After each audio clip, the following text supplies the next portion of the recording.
My friend Rachel, she's 29, works as a marketing manager in Denver, asked me a question last week that made me realize most people completely misunderstand what capital actually is.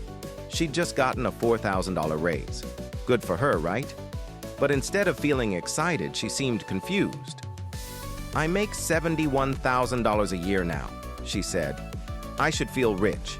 So why do I still feel broke every month?" I knew exactly why.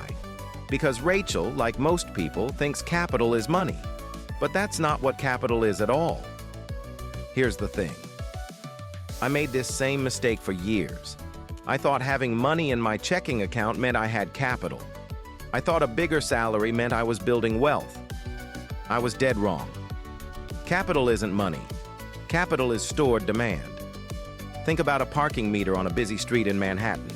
That meter doesn't create anything. It doesn't manufacture products or provide services.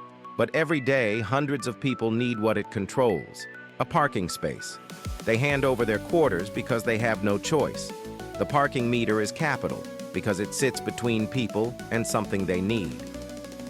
Now here's where most people get confused. They see the quarters going into the meter and think, "Oh, that's revenue." But the real capital isn't the quarters. It's the meter itself. It's the ownership of that spot where demand naturally flows. I learned this the hard way when I was 26. I was making $52,000 as a consultant, and I felt pretty good about myself. I had $8,000 in savings. I thought I was doing everything right. But then I did the math on where my money actually went. $200 for rent, $400 for car payments, $150 for phone and streaming services, $300 for groceries from stores I didn't own, $80 for coffee from shops I didn't own. Every month, I was sending $2,130 to other people who owned things I needed. I was the person putting quarters in other people's parking meters. And yet, here's the crazy part. I never thought to ask myself, how do I become the person who owns the meter? Let me tell you about Vincent Astor. In 1912, his father died on the Titanic and left him a bunch of Manhattan real estate. Not fancy buildings, just land. Boring, empty land. Vincent was 20 years old and had no idea what to do with it. His friends told him to sell and buy stocks. His advisors said real estate was old-fashioned. But Vincent held on. By 1959, that boring land was worth $120 million. Not because Vincent was smart. Not because he worked 80-hour weeks. Because other people needed to be where his land was. They had no choice but to pay him. Vincent understood something most people miss. Capital isn't about working harder. It's about positioning yourself where demand has to flow through you. Now, I know what you're thinking. Great story, but I don't have millions to buy Manhattan real estate. Stay with me here. The principle works at every level. You just need to start seeing the world differently. Every time you spend money, ask yourself, am I feeding someone else's parking meter or am I building my own? When you buy groceries at Kroger, you're feeding their meter. When you buy shares of Kroger, you become the meter. When you pay rent to a landlord, you're feeding their meter. When you buy a duplex and rent out half, you become the meter. The difference isn't about the amount of money. It's about which side of the transaction you're on. I started applying this in 2019. Every time I got paid, before I paid rent, before I bought groceries, before I did anything else, I moved $200 into a brokerage account and bought shares of companies I was already giving money to. Starbucks, Apple, Microsoft, Netflix, companies that already had my quarters. Here's what happened over 3 years. My coffee habit cost me $1,800, but my Starbucks shares made me $2,400. My phone bill cost me $2,160. But my Apple shares made me $4,100. I was still the customer, but now I was also the owner. Think about that for a second.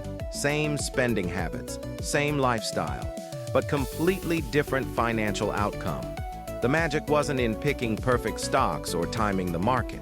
The magic was in understanding that every dollar you spend is a vote for someone else's capital to grow.